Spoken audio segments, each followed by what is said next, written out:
अरे बहुत ज्यादा कमेंट आ रहा था, भाई प्लीज मिडिल एजुकेशन संस्कृत विषय पर वीडियोस बनाइए, हम आपको 1 के लाइक देंगे। कोई स्टूडेंट कहता है हम आपको 2 के लाइक्स देंगे। प्लीज एक बार वीडियोस लेकर के तो आइए।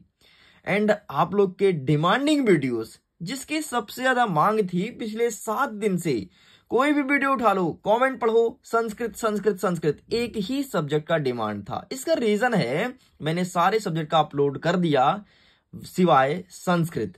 तो लीजिए अब आपके सामने संस्कृत का अभ्यास प्रश्न पत्र सेट नंबर 1 लेकर के आ चुका हूं।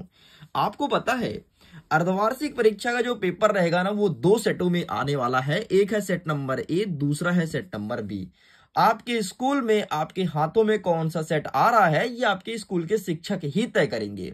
तो मिडिल एजुकेशन आपके लिए क्या करेगा, मिडिल एजुकेशन कम थोड़ी ना है, आपके बेहतरीन तैयारी के लिए सेट नंबर 1 और 2 में लेकर के आएगा, ताकि आप उन्हें पढ़ करके अच्छे से अपने बोर्ड एग्जाम मतलब फाइनल एग्जाम या फिर हाफ ईयरली एग्जाम की प्रिपरेशन कर सकें। बोर्ड मतलब मैं ये बात नहीं कर रहा हूं कि आप कक्षा 10वीं में हो या 12वीं में, बोर्ड मतलब फाइनल एग्जाम की बात कर रहा था। अब देखिए स्टूडेंट, यहां पर अर्धवार्षिक परीक्षा वर्ष 2024 कक्षा 9वीं संस्कृत विषय का अभ्यास प्रश्न का सेट नंबर 1 अवेलेबल है। टोटल आपको पता है पेपर 75 मार्क्स के रहेंगे एंड समय आपको 3 घंटे दिए जाएंगे। आपका डिमांडिंग वीडियो है, सबसे ज्यादा डिमांड है, तो मैं चाहता हूं वीडियो को प्यार और सपोर्ट जरूर दीजिएगा, क्योंकि आपके लिए ही स्पेशल इस वीडियो को रिकॉर्ड किया जा रहा है। निर्देश में कह रहा है कि सर्व प्रश्न अनिवार्य है संति, मतलब सभी प्रश्न को हल करना अनिवार्य है। प्रश्न नाम सम्मुख निर्धारित अंक प्रदत्ता, कौन सा प्रश्न कितने अंक का रहेगा, हर एक प्रश्न के सम्मुख दिया गया है। जैसे यहां पर ये देखो ये दिया है। एंड हमारा तीसरा नंबर कहता है कि प्रश्नानि उत्तराणि संस्कृत भाषा देनीया, मतलब सभी प्रश्न का उत्तर आपको संस्कृत भाषा में ही देना है। प्रश्न क्रमांक 1 कह रहा है उचित विकल्प चित्वा लिखत, उचित विकल्प का चयन करके लिखो। पहला नंबर कहता है सुपुत्र पदे उपसर्ग अस्ति, जो सुपुत्र पद है इसमें उपसर्ग कौन सा है, तो भाई इसका सही आंसर हो जाएगा ऑप्शन नंबर सा, सुपसर्ग हो जाएगा। उपसर्ग वे शब्द जो शब्दों के आगे लगते हैं उसे उपसर्ग कहते हैं, तो इसका सु हो जाएगा। तो भाई अगर तुमने ये सही कर लिया तो 1 नंबर अपना जोड़ लेना। आगे बढ़ते हैं, दूसरा नंबर कह रहा है उपहारा इत्यस्मिन् पदे उपसर्ग अस्ति, उपहार जो शब्द है उसमें से कौन सा उपसर्ग है। अब फिर से जो शब्दों के आगे लगता है उपसर्ग कहलाता है, तो उपहार में उपसर्ग हो जाएगा। इस प्रकार से हमारा ये भी कंप्लीट होता है। अच्छा सुनो, अगर इसके पीडीएफ को डाउनलोड करना है, लिंक डिस्क्रिप्शन बॉक्स में दिया गया है, जाकर के पीडीएफ को डाउनलोड कर सकते हो। इंस्टाग्राम टेलीग्राम पर जरूर जुड़ना, क्योंकि इंस्टाग्राम पर सीधे मेरे से बातें होती है, मेरे से कोई बात करना हो, कोई डाउट हो, कुछ पूछना हो तो वहां पर जुड़ो। एंड टेलीग्राम पर पीडीएफ के लिए आप जुड़ सकते हो, लिंक डिस्क्रिप्शन बॉक्स में दिया गया है। हमारा तीसरा नंबर कहता है अधोलिखितेषु षष्ठी विभक्ति शब्द अस्ति, मतलब ये जो शब्द दिए हैं बालके बालकम बालकायो बालकाद, तो इसमें से षष्ठी विभक्ति कौन है, तो भाई हमारे पढ़ने में आया कि बालकायो ये आपका षष्ठी विभक्ति है। आगे देखते हैं चौथा नंबर, जनकेन इत्यस्मिन् पदे वचनम अस्ति, जो जनकेन शब्द है उसमें वचन कौन सा है, प्रथमा द्वितीय तृतीय या फिर पंचमी, तो इसका सही आंसर आप लगाएंगे ऑप्शन नंबर बा, मतलब तृतीय विभक्ति इस करेक्ट आंसर। आगे बढ़ते हैं पांचवा नंबर कहता है युवाभ्यम इत्यस्मिन् पदे वचनम अस्ति, जो युवाभ्यम शब्द है उसमें से पद और वचन कौन सा है, एक वचन, मृदु वचन, ये मृदु वचन क्या होता है रे, होगा कुछ ऑप्शन में, द्विवचन या फिर बहुवचन, तो जो आपका ये शब्द है युवाभ्यम ये आपको द्विवचन कहलाता है। आगे बढ़ते हैं आपका छठवां नंबर कहता है अधोलिखितेषु संज्ञा पद नास्ति, इनमें से कौन सा संज्ञा पद नहीं है। ठीक है, तो पठ जो है यही तो धातु है, पठ तो धातु है, बाकी पुस्तक बालक व्यंजन ये सब कुछ संज्ञा है। इस प्रकार से एक एक नंबर के सारे 6 प्रश्न कंप्लीट होते हैं। अगर 6 का 6 आंसर तुमको अभी याद हो गया है, अपना 6 नंबर आप जोड़ सकते हैं कि भाई साहब हम 6 नंबर के लिए प्रिपेयर हो गए। चलिए आगे बढ़ते हैं, नेक्स्ट देखते हैं प्रश्न क्रमांक 2। दूसरा नंबर कह रहा है रिक्त स्थान पूर्यत, मतलब रिक्त स्थान भरना है। अंधकार जो शब्द है इसका विलोम क्या होगा, तो अंधकार मतलब अंधेरा और विलोम हो जाएगा प्रकाश, तो भाई हमें संस्कृत में लिखना है तो प्रकाश का हो जाएगा, बिंदी लगा दो प्रकाश साहब। नेक्स्ट कहता है आचार्यम कम अनुशासितः, ठीक है, तो आचार्य कब अनुशासित होते हैं, तो यहां पर लिखना है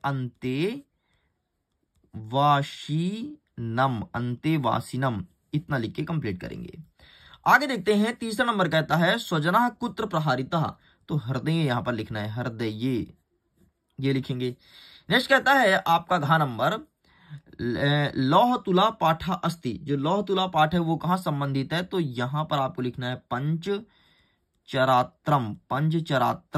बस इतना लिखेंगे। नेक्स्ट कहता है हमारा 5वां नंबर, साड़ी का प्रुवृषम नाम किम, तो यहां पर आपको लिखना है जीर्णोधनु। ठीक, तो यहां पे लिखना है जीर्ण धनु। नेक्स्ट कहता है हमारा 6वां नंबर, कहा प्रिय अपि त्यजतः, तो यहां पर आपको दुष्टः लिखना है। ले भाई ये सब कुछ कंप्लीट हो गया है तेरा। चलो आगे बढ़ते हैं। नेक्स्ट कह रहा है प्रश्न क्रमांक 3, युग मेलनम कुरुत मतलब सही जोड़ी मिलाई, तो इसके लिए पूरा दिखाना पड़ेगा एक साथ में, तभी जाकर के समझ आएगा। अब देखो जो रामस्य है बेटा वो है रामस्य षष्ठी विभक्ति एक वचन, तो इसका इससे मैच कर दो। ठीक है, ध्यान से देखना नहीं तो बहुत गलत होता है सही जोड़ी। नेक्स्ट कहता है फलानम, फलानम जो है तो वो आपका षष्ठी विभक्ति बहुवचन है, इससे मैच कर दो। ये दोनों खत्म कंप्लीट। नेक्स्ट कहता है लतायो, तो लतायो जो है वो आपका चतुर्थी विभक्ति एक वचन है, तो इससे मैच कर दो। नेक्स्ट कहता है कबौ, तो कबौ जो है आपका संतमी विभक्ति एक वचन है, तो इसको मैच कर दो इससे।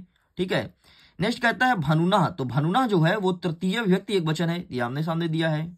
ले भाई तूने कभी सोचा नहीं होगा लेकिन आमने सामने दिया है।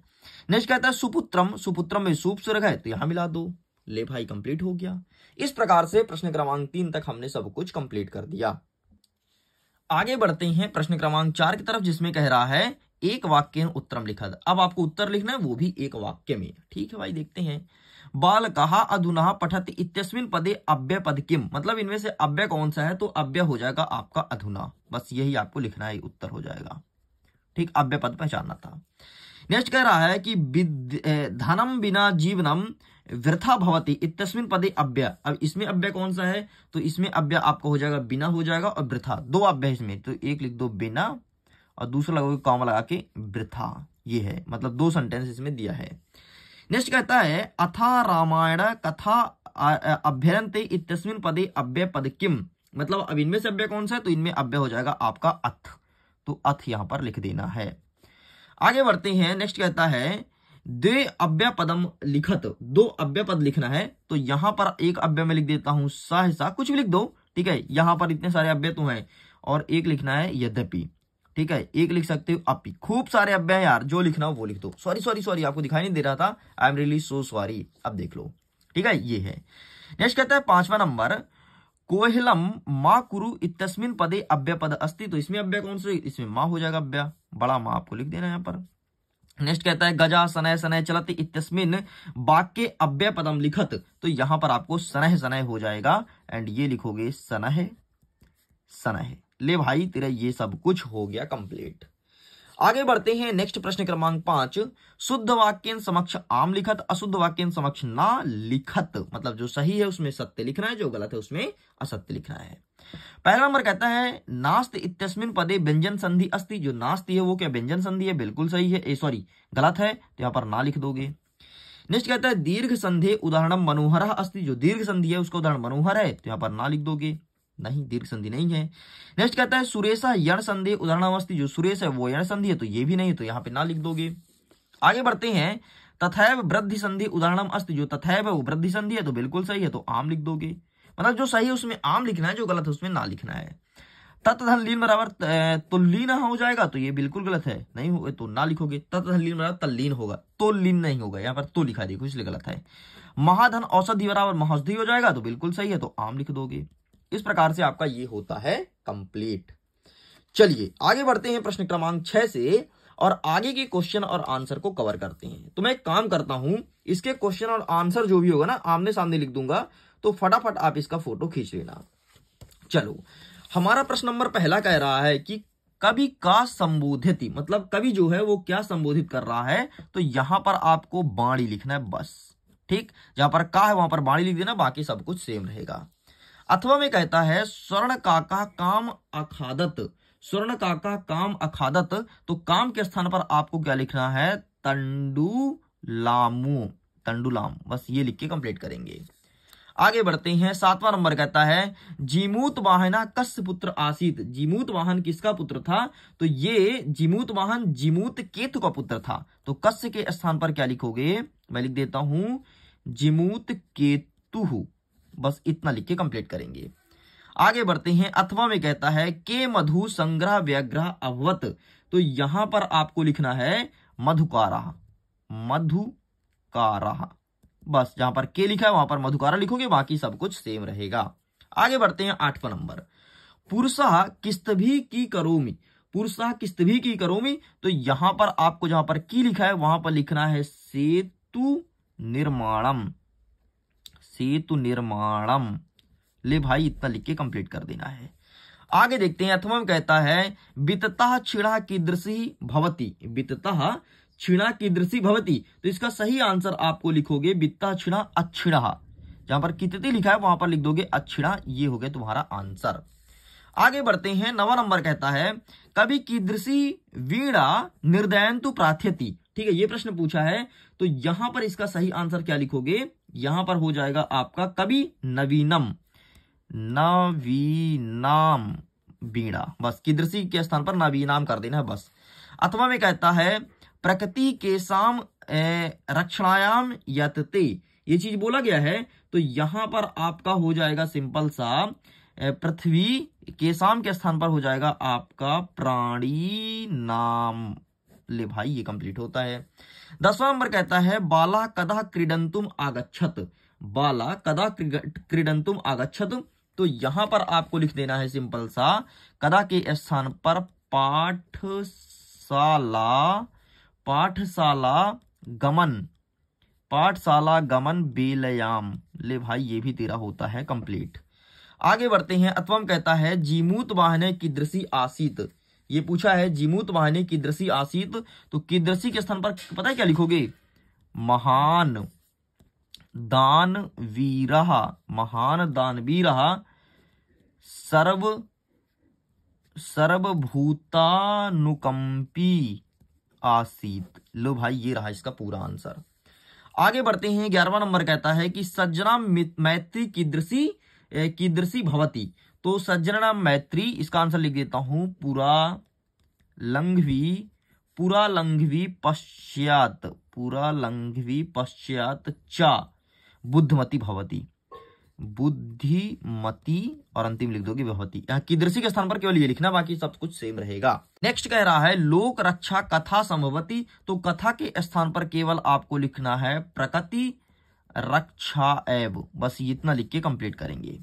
आगे देखते हैं, 12 नंबर कहता है अनधितः तपोदत्तः कौ गर्भितम, ये प्रश्न पूछा गया है, तो यहां पर आपको जहां पर कौ है वहां पर लिखना है कुटुम्भिः मित्रौः, कुटुम्बु मित्रौ ज्ञाति जनस्य, ठीक, इतना लिख के कंप्लीट करेंगे।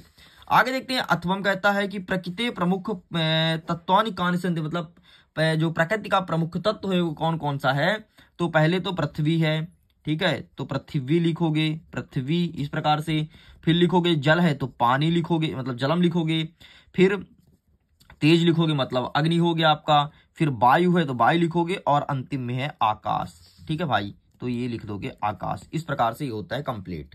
इस प्रकार से स्टूडेंट प्रश्न क्रमांक 12 तक मैंने सब कुछ कंप्लीट कर दिया।